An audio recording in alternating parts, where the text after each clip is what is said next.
Lucknow press club Hazratganj में महिला दिवस पर कार्यक्रम हुआ, जिसमें महिलाओं के हित तथा हर जगह आगे बढ़ने पर चर्चा हुई। भारी संख्या में महिलाएं कार्यक्रम में शामिल हुई। मातृ दिवस की पूर्व संध्या पर आज मातृशक्ति सम्मान का समारोह का आयोजन किया गया है प्रेस क्लब में, तो इस संबंध में आप क्या कहना चाहेंगे? मेरा ये मानना है कि कोई भी समाज, कोई भी लोकतंत्र तभी सशक्त हो सकता है जबकि प्रत्येक नारी सशक्त हो, उसको बराबरी का दर्जा हो। जितना समाज जेंडर न्यूट्रल होगा, जितना उसको एम्पावर करेगा, उतना ही समाज और समाज के साथ साथ लोकतंत्र व्यापक रूप से फैलेगा। सर, आप क्या कहना चाहेंगे?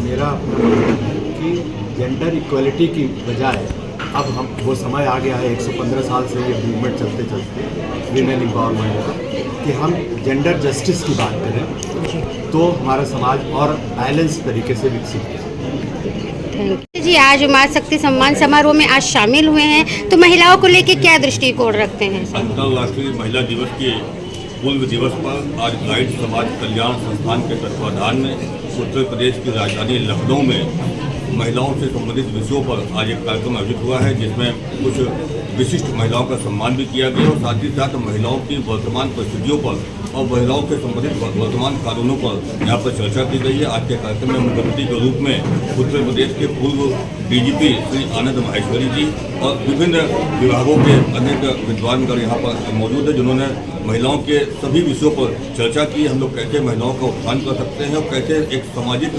समानता का माहौल बना सकते हैं, इसके संदर्भ में आज एक बहुत विस्तृत चर्चा हुई है। और अंतर्राष्ट्रीय महिला दिवस के पूर्व दिवस पर उत्तर प्रदेश आदर्श व्यापार क्लब से सभी महिलाओं को बहुत बहुत शुभकामनाएं, बहुत बहुत बधाई। आज मातृशक्ति समारोह का आयोजन प्रेस क्लब में किया जा रहा है और आपको सम्मानित भी किया गया है, तो मैम महिलाओं के लेके आपके क्या विचार है और कैसे मतलब बदलाव होना चाहिए कि एक महिला शक्ति बने?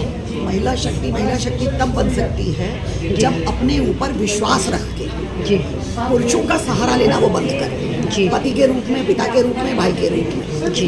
ये समाज में सताए पुरुष भी जाते हैं, स्त्रियाँ भी जाती हैं, कहीं कहीं बच्चों के साथ भी सब सताए जाते हैं। इसका मतलब नहीं जो सताया जाए वो सिर्फ रोता ही है। रोना किसी भी समस्या का हल नहीं है। जैसे कि आपने अभी बताया अपने वक्तव्य में कि एक महिला ही महिला के पक्ष में नहीं होती है, तो इस एजेंडे को कैसे दूर कर सकते हैं? महिलाओं को अपनी मानसिकता बदलनी है, उन्हें अपने आप को चाची, मामी, बुआ, सास, ननद, भाभी इन खांचों से निकाल कर केवल मैं स्त्री हूँ इस खांचे में रखना होगा। मैम, समाज एक डिजिटल की ओर जा रहा है, लेकिन फिर भी महिलाओं में वो सुरक्षा की भावना नहीं है कि वो अकेले रात में कहीं निकल सके, एक डर और भय कैसा है? डर इसलिए है कि उनमें अपने अंदर आत्मविश्वास नहीं है। वो अपने, मैंने कहा ना, जैसे अपने पास में वो बिंदी कंधा रख के चलने के बजाय छुरी काटा इस पे रख के चले। और दूसरी चीज़, एक लड़की के साथ रेप होता है, समाज में उसका स्थान इतना नीचे गिरा दिया, उसका चेहरा छुपाया, उसने तो अपराध नहीं किया।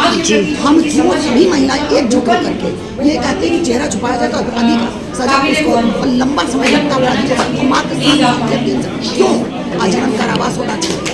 सर, महिला दिवस पे हमारे चैनल के माध्यम से महिलाओं को खास संदेश?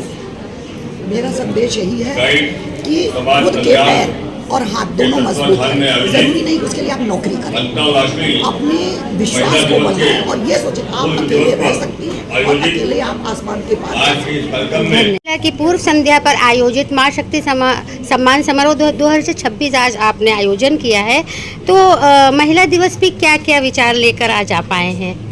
महिला दिवस पे हम लोग आज ये विचार मंथन करने के लिए यहाँ इकट्ठा हुए हैं कि केवल विचार मंथन से काम नहीं चलेगा, उसको ग्राउंड लेवल पे लाना होगा, एक दूसरे का हाथ पकड़कर आगे बढ़ना होगा और महिला सशक्तिकरण के साथ साथ हम लोग को जेंडर न्यूट्रलिटी पे बात करनी होगी ताकि समावेशी विकास हो सके सबका। जैसा कि मैम ने अभी बोला कि एक महिला की दुश्मन एक महिला ही होती है, पुरुष नहीं होता है, क्योंकि जैसे मैम ने बोला कि एक ससुर कभी नहीं कहता है कि तुम ये करती हो, एक सास ही बोलती। तो इस प्रतिक्रिया को लेके आपके क्या?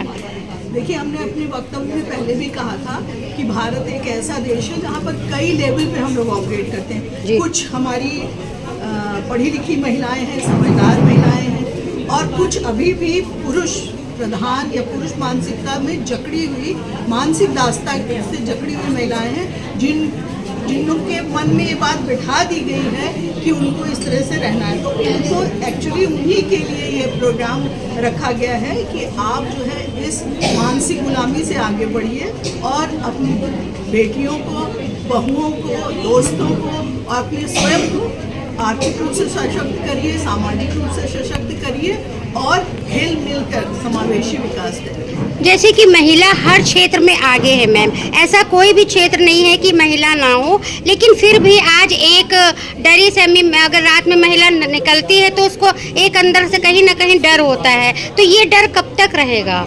पुरुषों को भी डर होता है, बच्चों को भी डर होता है। हमारे बेटे भी बाहर जाते हैं तो हम लोग ट्रैक करते हैं, उनसे कहते हैं लोकेशन शेयर करते रहना, कहीं जा रहे हो, तो वैसा नहीं है कि केवल महिलाओं को डर होता है। अगर आप अकेले निकल गई कैसे अनजान रास्ते में, तो बच्चे भी निकल जाते हैं, लड़के भी निकल जाते हैं, हमारे भाई या हमारे पति भी निकलते हैं, तो हम उनकी भी चिंता करते हैं। तो आज कितनी महिलाओं को आप माँ शक्ति सम्मान से संयोजित कर रही हैं मैम? वो तो इंदू जी आपको बताएंगे, उनकी गाइड संस्था में। बहुत सी बातें बताई, 100 साल पहले की बातें भी हुई, 1000 साल पहले की बातें भी हुई और वर्तमान की बातें भी। सबके अपने अपने अलग अलग विचार हो सकते हैं। उन विचारों में हो सकता है कि कुछ लोगों की एक दूसरे से ना इत्तेफाकी हो। अभी जो रस्तोगी मैडम, जिनको अभी आप लोगों ने सम्मान दिया, इन्होंने जो बातें कही वो भी अपनी जगह पर ठीक है।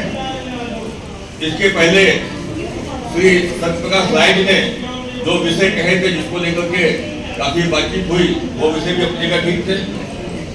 देखिए, ईश्वर ने स्त्री और पुरुष की जो बात कभी रस्तोगी जी ने कही थी, शारीरिक संरचना अलग बनाई। तो हम लोग चाहे जितना भी कहें, कुछ चीजें तो शेष हमेशा रहेंगी, कहा कुछ भी जाए। और अपने ऊपर गौर करें। हम महिलाएं अमूमन सुविधाभोगी होते हैं। आप जानते हैं, एक पढ़ी लिखी लड़की जो नौकरी भी कर रही हो, क्यों पिटती है अपने पति से? क्यों घर छोड़ने की हिम्मत नहीं करती? क्यों? क्योंकि उसको अपने ऊपर विश्वास नहीं। अभी सर ने कहा लड़कियां बहुत संख्या में पढ़ने लगी हैं, हमने बढ़ा दिया लड़कों के बराबर, पर उनमें अकेले रहने का, समाज से जूझने का आत्मविश्वास नहीं दिया। डिग्री पढ़ाई नहीं होती है, डिग्री पढ़ाई नहीं होती है। एक लड़की पढ़ी लिखी भी पिटती रहती है, क्यों को सोचती? घर से बाहर निकलेंगे, कमाना पड़ेगा, नौकरी आसान नहीं है, बाहर जूझना पड़ेगा। क्यों? अगर आपको आत्मसम्मान से जीना है तो जूझना सीखिए। मैं आपको बहुत शॉर्ट में अपनी हिस्ट्री बता रही हूँ। जैसा इंदू जी ने कहा, मैं हाई स्कूल में पढ़ रही थी, 15 साल की थी, मेरी शादी हो गई। कमिंग जून में 53 साल मेरी शादी के हो जाएंगे। 53 साल मेरी शादी के हो जाएंगे। नाती पोते सब है मेरे, विवाह योग्य नाती है मेरा। आज समझ लीजिए, सबसे जून में शादी, जुलाई में जैसे ही मैंने एडमिशन की बात की, घर में भूचाल आ गया, क्योंकि मेरी सास, दादी सास भी थी, इतने घूंघट में मेरी सास रहती थी और मैं नाभि तक के घूंघट में रहती थी। रोज गिरती थी घर में, ऊंचे नीचे घर हुआ करते थे जब, रोज गिरती थी, क्योंकि सीधे फ्रॉक उसका ब्लाउज से साड़ी पर आ गई। अब एक तो रोज साड़ी ले खड़ी, कोई मुझे पहनाए, पहनी नहीं आती। उसके बाद घूंघट, घर में इतना भूचाल आया, सबने ये कहा कि बाहर इनको पढ़ने नहीं जाना, मर्दों को ताकने जाना। एक 15 वर्ष की लड़की शादी का अर्थ नहीं जानती, मर्दों को ताकने जाना है। किसी ने कहा इनको नौकरी करनी है, किसी ने कहा इनको प्रधानमंत्री बनना है, वगैरह वगैरह बहुत सारी बातें। पर शायद नई शादी थी, मेरे पति मुझसे 13 साल बड़े हैं उम्र में, शायद नई शादी थी और 2-3 शादियां छूटने के बाद कुछ वजह से मेरे से शादी हुई थी, और वही एकमात्र कमाने वाले व्यक्ति थे। शायद इसलिए मेरी किस्मत अच्छी, उन्होंने इजाजत दे दी। पढ़ना शुरू किया, किस्मत खराब थी, पहले ही साल में बेटी हुई। 40 दिन की बेटी थी, मैंने जब इंटर का एग्जाम दिया, और नहीं लेकर 40 दिन की बच्ची को मैंने इम्तिहान दिया। फिर मैंने सोचा 1 साल गैप करूँ, कर लूँ, फिर किस्मत सामने आ गई। 1 साल गैप किया, उससे दूसरी लड़की हो गई। मैं पूरे दिन 9वें महीने में मैंने बीए का एग्जाम दिया, 1 साल गैप के बाद। एक दिन कॉलेज में गिर के बेहोश नहीं हुई, फिर एक भाई मैके से रह के देती है, भेजने जाता है, लेने जाता। उसके बाद फाइनल में एक बेटी 10 महीने की, दूसरी आप समझिए लगभग 4.5 साल की।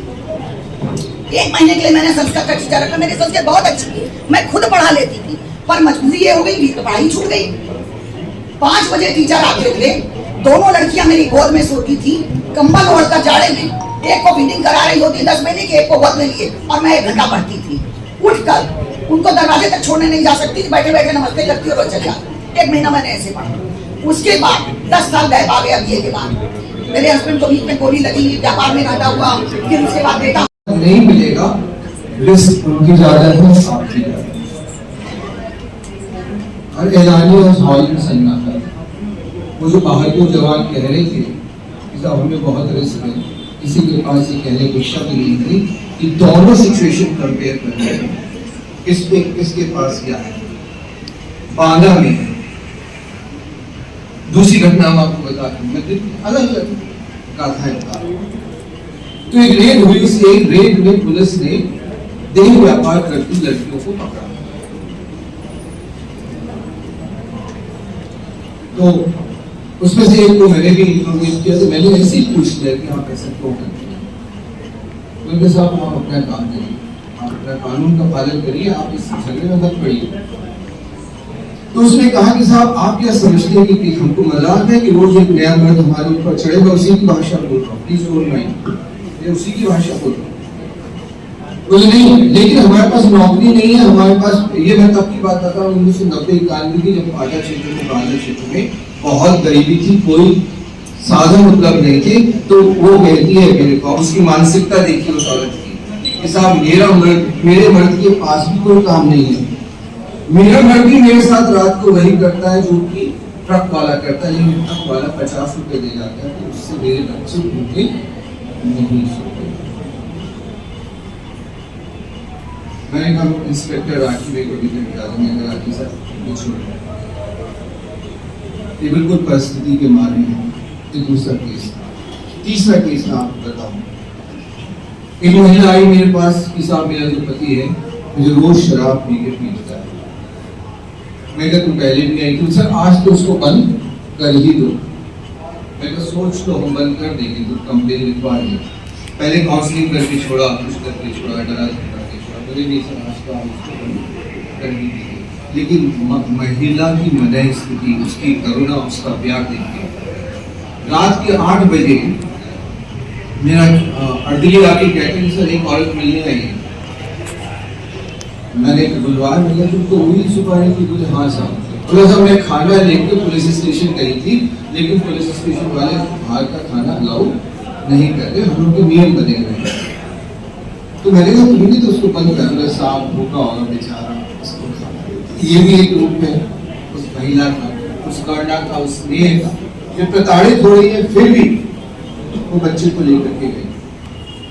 एक मीटिंग चल रही थी सेफ सिटी पे, आपने निर्भया हत्याकांड का, तो एक सेफ सिटी पे मीटिंग चल रही थी। तो एक एनजीओ की महिला बार बार हाथ खड़ा करके बता रही थी सब मुझे भी कहना है, मुझे भी कहना है, लेकिन वहाँ अच्छे अधिकारी बैठे हुए थे, उसकी बात नहीं सुनी। जब मीटिंग ऑलमोस्ट खत्म हो गई तो उसने कहा कि साहब मैं मेरी बात कह दूं। अब देखिए जो निर्णय लेते हैं वो मध्यम वर्गीय परिवार से आते, सब बात कर रहे थे कि महिला के पास मोबाइल होगा, वो मोबाइल से ये ऐप में यहाँ से सिग्नल कर देगी, वो कर देगी, बसों में हम ये लगा देंगे, ट्रेन में हम वो लगा देंगे। सारी बातें सेफ सिटी के अंतर्गत डिस्कस हुई कि महिला को कैसे सेव किया जाए। अब जो बात उस औरत ने कही, मतलब पूरी 2 घंटे की मीटिंग खत्म हो गई, बार बार उसने हाथ उठाया, किसी ने नहीं सुना, एंड में उसने कहा साहब आप सब लोग अच्छे अच्छे निर्णय लेते हैं, लेकिन वहाँ जो निर्णय लेने वाले थे हम जैसे लोग थे, मध्यम वर्गीय परिवारों से पढ़ के आए थे। उसने कहा साहब आपने 40% उस महिला वर्ग की तो बात ही नहीं की जो कि झुग्गी झोपड़ी में रहती है, जहाँ की लाइट नहीं है, जिसके पास आप जैसे मोबाइल नहीं है, जिसमें कि ये सर्विसेज प्रोवाइड हो। उनके साथ बसों में और ट्रेन में क्या होता है, या जब वो पैदल चलती है तो उनके साथ किस तरह की फक्तियां कसी जाती हैं, उसकी तो आपने बात ही नहीं की। मैं बहुत उच्च स्तरीय, मैं कोर्ट नहीं कर रहा, लेकिन बहुत उच्च स्तरीय मीटिंग कर रहा हूँ, मतलब उससे ऊपर की मीटिंग कोई